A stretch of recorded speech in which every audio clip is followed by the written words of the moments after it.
Students, मैं मोहम्मद सरफराज नवाज़ commerce की इस क्लास में आपका वेलकम करता हूं। हमारी क्लास अकाउंटिंग टर्मिनोलॉजी का पार्ट चल रहा था, ये वही उसका कंटिन्यूएशन है। इस क्लास में हम अकाउंटिंग टर्मिनोलॉजी को डिस्कस करेंगे जिनको कॉमर्स में और अकाउंटेंसी में इस्तेमाल किया जाता है, यानी कि वो बार बार इस्तेमाल होते हैं। चलिए शुरू करते हैं। तो आज सबसे पहले लेते हैं बैलेंस शीट, जिसको हम मीज़ानी गोशवारा कहते हैं। बैलेंस शीट एक स्टेटमेंट होता है और जिसको हर बिजनेस साल के आखिरी दिन तैयार करता है। और बैलेंस शीट साल के आखिरी दिन में क्यों तैयार किया जाता है? क्योंकि ये जानने के लिए कि साल के आखिरी दिन में बिजनेस के पास कितने एसेट्स हैं, कितनी जायदादें हैं और कितने लायबिलिटीज़ हैं, कर्ज़े हैं। इन सब चीज़ों को जानने के लिए साल के आखिरी में बैलेंस शीट को तैयार किया जाता है। साल के आखिरी में कारोबार की फाइनेंशियल पोजीशन क्या है, इसको मालूम करने के लिए बैलेंस शीट को तैयार किया जाता है। साल का आखिरी दिन फाइनेंशियल ईयर के हिसाब से कब होता है, क्या आपको पता है? फाइनेंशियल ईयर के हिसाब से साल का आखिरी दिन 31 मार्च होता है।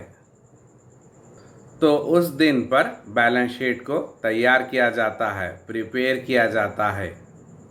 कारोबार में एसेट्स कितने हैं, लायबिलिटीज़ कितने हैं और रिज़र्व कितना है और कैपिटल कितना है, और ये सब चीज़ें हमें बैलेंस शीट को तैयार करने से मालूम होंगी। तो समझ में आया बैलेंस शीट क्या होता है?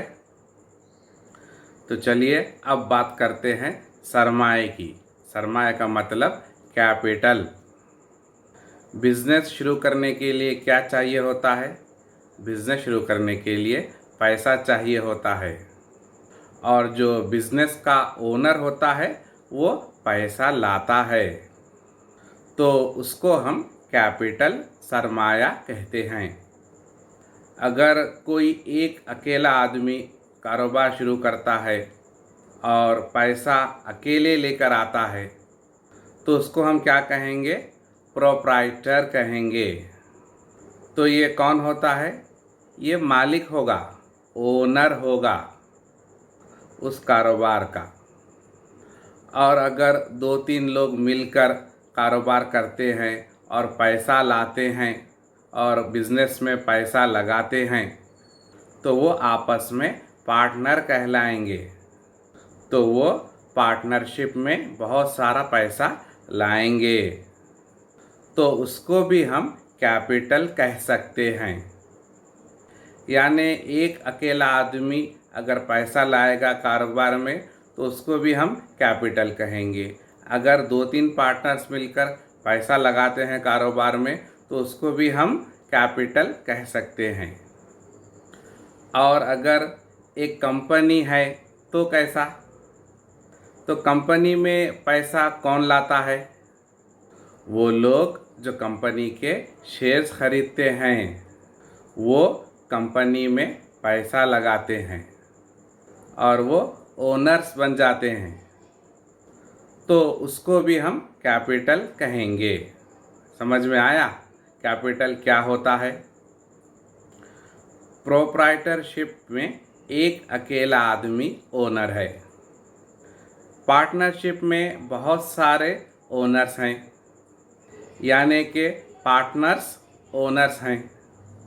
और कंपनी में शेयर होल्डर्स ओनर्स हैं। तो जो भी बिज़नेस का ओनर होता है और वो पैसा लाता है, तो उस पैसे को हम क्या कहेंगे? उस पैसे को हम कैपिटल सरमाया कहेंगे। क्लियर हुआ? और ये ओनर्स पैसा भी ला सकते हैं और पैसे के बदले में या फिर कोई एसेट्स भी ला सकते हैं, और जिसकी कोई ना कोई एक मॉनेटरी वैल्यू होती है। चलिए अब बात करते हैं ड्राइंग्स की। किसकी? ड्राइंग्स की, यानी कि निकाली गई रकम। जब कारोबार का मालिक अपने कारोबार में से जो उसने पैसे लगाए हैं और बिजनेस को चला रहा है, और जब उसको खुद को पैसे की ज़रूरत पेश आती है तो वो बिजनेस से पैसे निकालता है, या फिर कुछ सामान गुड्स वगैरह भी निकाल सकता है। और ये पैसा और चीज़ें वो खुद अपने लिए, अपने ज़ाती इस्तेमाल के लिए कारोबार से निकाल रहा है, तो उसको हम ड्राइंग्स कहेंगे। ड्राइंग्स कैपिटल का बिल्कुल उल्टा होता है। कैपिटल में ओनर पैसा लाता है और असेट्स लाता है, और अब ड्राइंग्स में क्या होता है? इसमें ओनर अपने ज़ाती इस्तेमाल के लिए पैसा निकालता है या फिर कोई सामान निकालता है। पैसा अगर कारोबार में आ जाए तो कैपिटल बढ़ेगा, और कैपिटल में से पैसा निकाल दिया जाए तो कैपिटल कम होगा। तो समझ में आया ड्राइंग्स निकाली गई रकम क्या होती है? ड्राइंग्स को अकाउंट्स की किताबों में परचेस्ड कॉस्ट पर ही बताया जाएगा। तो चलिए आगे बढ़ते हैं और अब बात करते हैं असेट्स की, जिसको हम असासे कहते हैं। जायदाद या प्रॉपर्टी भी जिसको हम कहते हैं। अकाउंटेंसी के टेक्निकल टर्म में हम इसको असेट्स कहते हैं। असेट्स का मतलब प्रॉपर्टी, जायदाद होता है। बिजनेस में क्या क्या प्रॉपर्टी हो सकती है, क्या क्या जायदादें हो सकती हैं? ज़मीन हो सकती है, बिल्डिंग हो सकती है, प्लांट एंड मशीनरी हो सकती है, फर्नीचर हो सकता है, कैश हो सकता है। इन तमाम चीज़ों को हम असेट्स कहेंगे। बिजनेस को चलाने के लिए असेट्स में पैसों को इन्वेस्ट करना होता है। अगर बिजनेस में लैंड नहीं है, फर्नीचर नहीं है, बिल्डिंग नहीं है, मशीनरी नहीं है, या स्टॉक नहीं है, कैश बैलेंस या फिर बैंक बैलेंस नहीं है, तो क्या बिजनेस को चलाया जा सकता है? बिजनेस को नहीं चलाया जा सकता। तो बिजनेस के लिए असेट्स का होना बहुत ज़रूरी होता है। तो समझ में आया असेट्स क्या होते हैं। तो अब बात करते हैं लायबिलिटीज़ की, यानी कि ज़िम्मेदारियों की। ये ऐसी रकम होती है जो बिज़नेस को या कंपनी को बाहर के लोगों को रकम देना बाकी होता है, यानी कि बिज़नेस दूसरों को रकम देना बाकी होता है, या फिर कंपनी दूसरों को रकम पे करना बाकी होती है। तो इन तमाम का क्या मतलब हुआ? इन तमाम का मतलब ये हुआ कि पैसे देना बाकी है। कौन बाकी है? बिजनेस बाकी है या फिर कंपनी बाकी है। किसको देना बाकी है? दूसरे लोगों को देना बाकी है। कंपनी के बाहर के लोगों को रकम देना बाकी है। तो चलिए अब बात करते हैं स्टॉक की, ज़ख़ीरे की। हो सकता है आप इस टर्म को पहली मर्तबा सुन रहे होंगे। स्टॉक यानी कि ज़ख़ीरा। कंपनियां क्या करती हैं? कंपनियां माल को ख़रीदती हैं। माल मतलब गुड्स, और माल को बेचती भी हैं, यानी कि गुड्स को सेल परचेस करती हैं।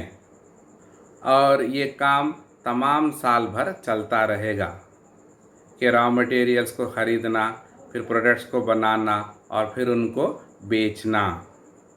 अब रॉ मटेरियल्स को ख़रीद कर कुछ सामान तैयार किया गया, कुछ प्रोडक्ट्स को तैयार किया गया। अब ये क्या ज़रूरी है कि जितना माल तैयार किया गया है वो पूरा का पूरा सेल हो जाए? ऐसा तो पॉसिबल नहीं होता कि जितना माल तैयार हुआ है वो पूरा का पूरा सेल हो जाए। और जो भी माल गुड्स सेल नहीं हुआ है, जो बिका नहीं है, वो क्या कहलाएगा? वो कहलाएगा स्टॉक, ज़ख़ीरा कहलाएगा। स्टॉक को, ज़ख़ीरे को वीकली, मंथली या फिर ईयरली चेक करके मालूम कर सकते हैं कि कितना स्टॉक बचा हुआ है, सेल नहीं हुआ है। और जो माल सेल नहीं हुआ है उसी को हम स्टॉक कहेंगे, ज़ख़ीरा कहेंगे। अब स्टॉक में आपको और दो चीज़ें मिलेंगी, एक मिलेगा ओपनिंग स्टॉक और दूसरा है क्लोजिंग स्टॉक। ओपनिंग स्टॉक को हम इब्तिदाई ज़ख़ीरा कहेंगे और क्लोजिंग स्टॉक को हम इख्तितामी ज़ख़ीरा कहेंगे। ओपनिंग स्टॉक को समझने से पहले क्लोजिंग स्टॉक को समझना होगा, तो ऑटोमेटिकली आपको ओपनिंग स्टॉक समझ में आ जाएगा। तो क्लोजिंग स्टॉक क्या होता है, इख्तितामी ज़ख़ीरा क्या होता है? साल भर आपने कारोबार किया और जब साल के आखिरी में आप चेक करेंगे तो आपको पता चलेगा कि कुछ माल सेल नहीं हुआ है, कुछ माल बच गया है। और जो माल सेल नहीं हुआ है और जो बच गया है उसी को हम क्लोजिंग स्टॉक कहेंगे, इख्तितामी ज़ख़ीरा कहेंगे। तो समझ में आ गया क्लोजिंग स्टॉक क्या होता है। अब देखिए, जो माल बच गया है, अब यही माल को अगले साल क्या कहेंगे? अब यही माल अगले साल की पहली तारीख को बन जाता है ओपनिंग स्टॉक। समझ में आया? ये तो बहुत ही कॉमन सेंस वाली बात है। यानी कि जो साल के आखिरी में बच गया वो क्लोजिंग स्टॉक, और वही माल, बचा हुआ माल अगले साल की पहली तारीख को ओपनिंग स्टॉक, इब्तिदाई ज़ख़ीरा कहलाएगा। तो समझ में आ गया स्टॉक क्या होता है, ओपनिंग स्टॉक क्या होता है और क्लोजिंग स्टॉक क्या होता है। चलिए अब आगे बढ़ते हैं और बात करते हैं बैड डेट्स की। किसकी बात करते हैं? बैड डेट्स, यानी कि बुरे कर्ज़े। अब आप सोच रहे होंगे ये ऐसे कौन से कर्ज़े होते हैं जो बुरे होते हैं? बिज़नेस, कारोबार किससे चलता है? बिज़नेस, कारोबार पैसों से चलता है, कैश से चलता है, और फिर उधारी से भी चल सकता है, क्रेडिट से भी चलेगा। तो मतलब कारोबार, बिज़नेस कैश से भी चल सकता है और क्रेडिट से भी चल सकता है, और बिज़नेस उधार के बगैर नहीं चल सकता। और कभी नकदी पर, कैश पर माल बेचना पड़ता है और कभी उधार पर माल बेचना पड़ता है। कैश सेल्स में पैसे बहुत जल्दी मिलेंगे और क्रेडिट सेल में पैसे बाद में मिलेंगे। यानी कि उधार में जो माल बेचा है वो बाद में उसके पैसे मिलेंगे। कई बार ऐसा होता है कि जो हमारा डेटार है, कौन है?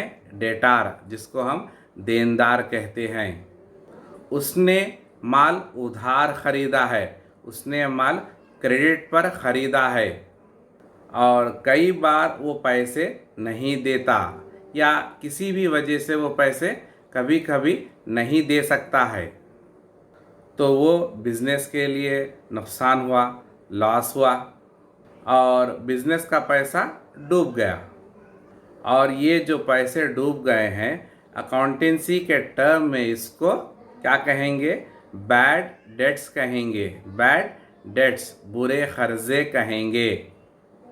इसको आप ऐसा भी कह सकते हैं कि ये एक ऐसी रकम होती है जो डेटार से रिकवर नहीं हो रही है या फिर नहीं होती है, तो उसको हम बैड डेट्स कहेंगे, बुरे कर्ज़े कहेंगे। प्रॉफिट एंड लॉस अकाउंट में इसको डेबिटेड किया जाएगा, यानी कि डेबिट साइड पर बतलाया जाएगा। किसको बतलाया जाएगा? बुरे कर्ज़ों को, बैड डेट्स को। और बुरे कर्ज़े क्या हुए? बुरे कर्ज़े बिज़नेस के लिए लॉस हो गए, नुकसान हो गया। तो चलिए अब हम समझते हैं कि डेटर्स क्या होता है। डेटर्स को देनदार कहते हैं। डेटर्स या फिर देनदार वो लोग होते हैं जो दूसरों के पास से पैसे उधार लेते हैं या फिर माल उधार लेते हैं या फिर माल को उधार खरीदते हैं और उनके पास पैसे नहीं हैं और वो पैसे कब अदा करेंगे? वो पैसे बाद में अदा करेंगे। तो उनको हम क्या कहेंगे? उनको हम डेटर्स कहेंगे, देनदार कहेंगे। तो समझ में आया डेटर्स क्या होते हैं? तो चलिए अब बात करते हैं क्रेडिटर्स की, यानी कि लेनदारों की। ये वो लोग होते हैं जो दूसरों को पैसे उधार देते हैं या फिर माल को तैयार करने में कोई रॉ मटेरियल यानी कि कच्चा माल उधार दे रहे होते हैं। तो उनको हम क्रेडिटर्स कहेंगे, लेनदार कहेंगे। तो समझ में आया डेटर्स और क्रेडिटर्स क्या होते हैं? जो उधार में पैसा लेते हैं, माल लेते हैं, वो क्या कहलाएंगे? डेटर्स कहलाएंगे।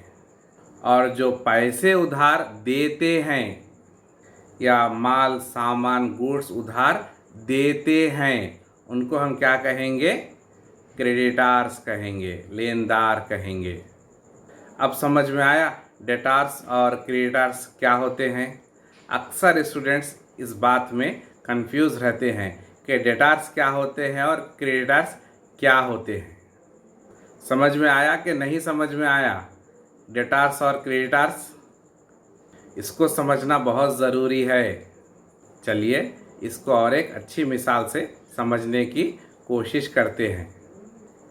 फ़र्ज़ कीजिए कि आपको पैसों की ज़रूरत है, तो आप क्या करेंगे? आप बैंक से लोन ले सकते हैं।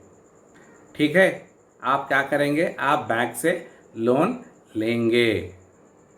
चलिए फ़र्ज़ कीजिए कि आप बैंक से 1,00,000 रुपये कर्ज ले रहे हैं, उधार ले रहे हैं। क्या कर रहे हैं? उधार ले रहे हैं। तो आप क्या बन जाएंगे? तो आप बन जाएंगे डेटर्स। क्या बन जाएंगे? डेटर्स बन जाएंगे। और बैंक ने क्या किया? बैंक ने आपको पैसे उधार दिए। क्या दिए? पैसे उधार दिए। तो बैंक क्या बन गया? बैंक बन गया क्रेडिटर। क्या बन गया? क्रेडिटर बन गया। तो अब क्लियर हुआ डेटर और क्रेडिटर क्या होते हैं? मैं उम्मीद करता हूं कि आपको आज की एक क्लास समझ में आई होगी। अब हम हमारी इस क्लास को यहीं पर ख़त्म करते हैं और मिलते हैं अपने नेक्स्ट वीडियो में। तब तक के लिए थैंक यू।